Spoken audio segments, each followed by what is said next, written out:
સાબરકાંઠાના ઈડરમાં શ્રીમદ ભગવદ્ ગીતાની જન્મ જયંતિ નિમિત્તે વિશેષ કાર્યક્રમ યોજાયો હતો, જેમાં ગુજરાત રાજ્ય પ્રાથમિક શિક્ષણ નિયામક મહેશભાઈ જોશી તેમજ ધારાસભ્ય રમણલાલ વોરા ઉપસ્થિત રહ્યા હતા.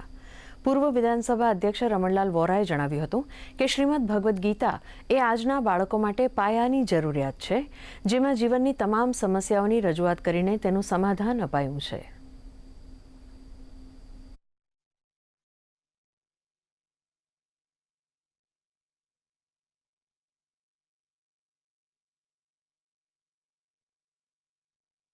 દેશના પ્રધાનમંત્રી આદરણીય નરેન્દ્રભાઈ મોદી જે વાત કરે છે કે વિકાસ તો કરવો છે, પણ વિરાસત સાથે આપણો વિકાસ થવો જોઈએ, એમનું મુખ્ય સૂત્ર છે.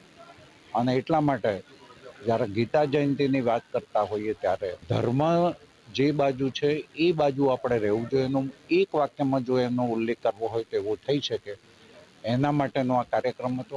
સંસ્કૃત એ સંસ્કૃતિ સાથે જોડાયેલી ભાષા છે.